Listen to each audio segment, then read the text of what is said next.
Some athletes have the ability to astound us all with their performance. In such cases, the player's brilliance makes the sport all the more interesting and the team becomes the center of attention. The rookie quarterback of the 49ers totally seems to be in the zone. In this video, we'll talk about the possibility of Brock Purdy continuing his near-miraculous season. We'll also list some of the most improbable completions. First up, Purdy's totally got his head in the game. Purdy, titled playfully as Mr. Irrelevant, is giving us all the reasons why his nickname is totally sarcastic. He seems to be in his element, and it is a sight to behold. Brock was the very last pick of the 2022 NFL Draft. He joined the season playing for the San Francisco 49ers, and he's got his chances stacked up to win a major game soon. In the most recent game, Purdy's brilliant 4 touchdowns kept the 49ers in the lead against the Seahawks 41-23 in the playoffs. Ever since the guy became a starter in the 14th week, Brock's been playing well beyond everyone's expectations. His 2023 has been off to a superb start because as of January 10th, 2023, he was 5-0 and sitting first in league with a 119 passer rating,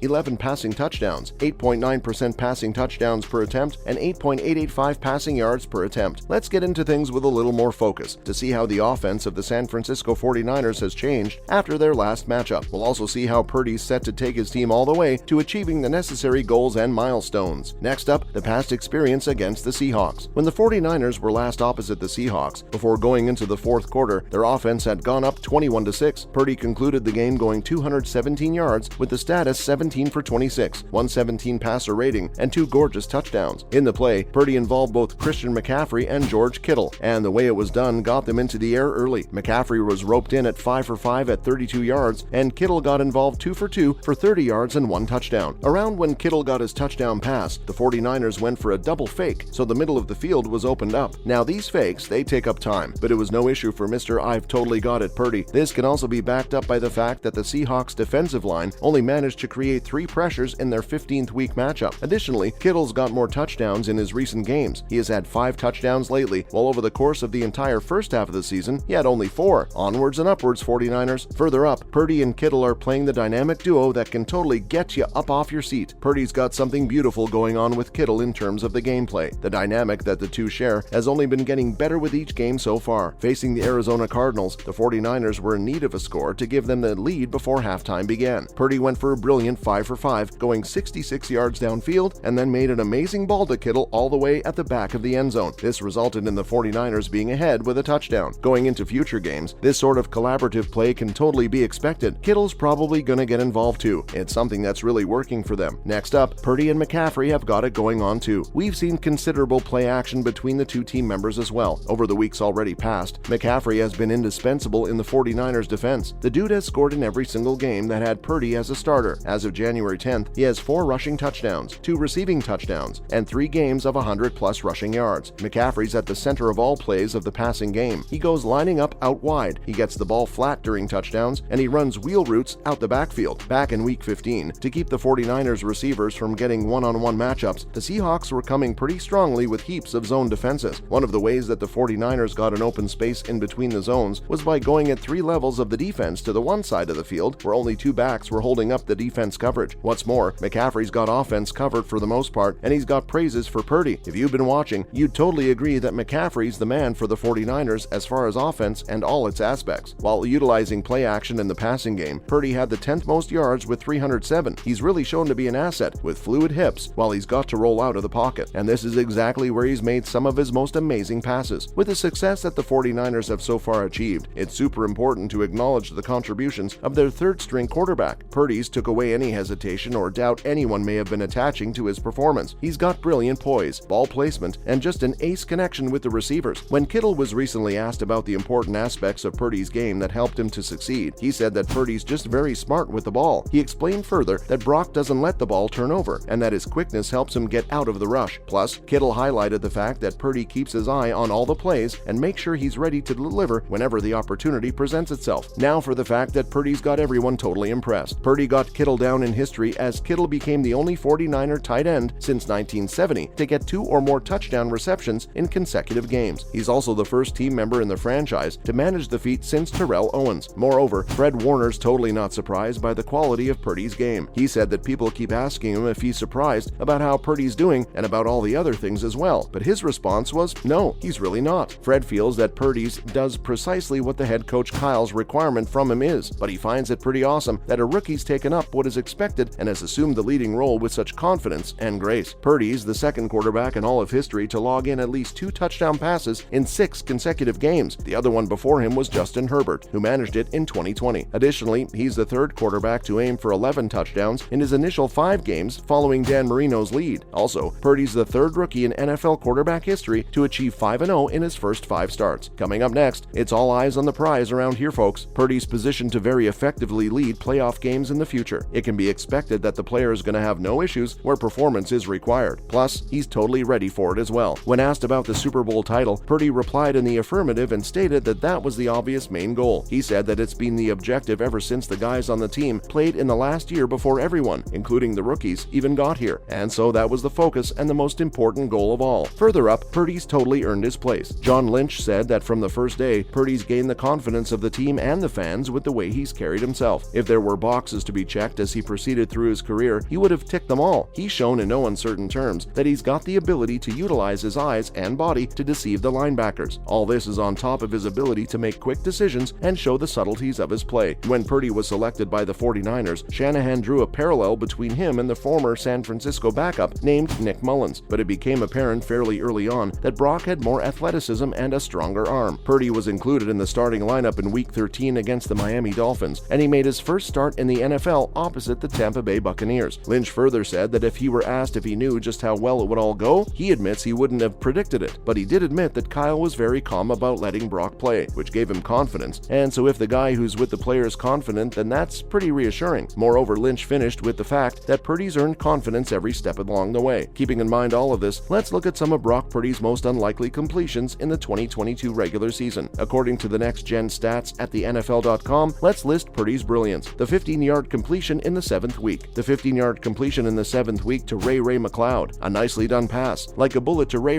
into the Chief territory, was seen in the 35-yard line. It had a completion probability of 38.2% and the target separation was 0.5 yards. The two did pretty awesomely. Up next, the 6-yard completion to George Kittle. In the 17th week, Purdy found an opening for Kittle for the first down to the 45-yard line. The completion probability for the task was 34.7%, with a target separation of 0.6 yards. We saw Crosby come off the edge, but Brock had the speed and managed it. What's more, the 4-yard touchdown to Kittle. Purdy threw and Kittle caught it. Kittle got a 49er touchdown in Week 18. The completion probability was 32.7%, with a 0.2 yards end zone distance. Purdy was cool as a cucumber too. Now for the 32-yard touchdown to Brandon Ayuk. Purdy went deep in this one in Week 14. Brock gave a huge pump fake, and Ayuk was just right by them. Purdy looked amazing, managing it with a completion probability of 32% and an air distance of 44.3 yards, finishing up with a 27-yard touchdown to Christian McCaffrey. Purdy had a brilliant play with a completion probability of 28.8% and a sideline distance of 1.8 yards in Week 14. He gave a great throw, and McCaffrey adjusted beautifully. That's all from our side for today. What's your favorite Purdy play? Let us know in the comments below. Don't forget to like and subscribe. Goodbye for now, and see you in the next one.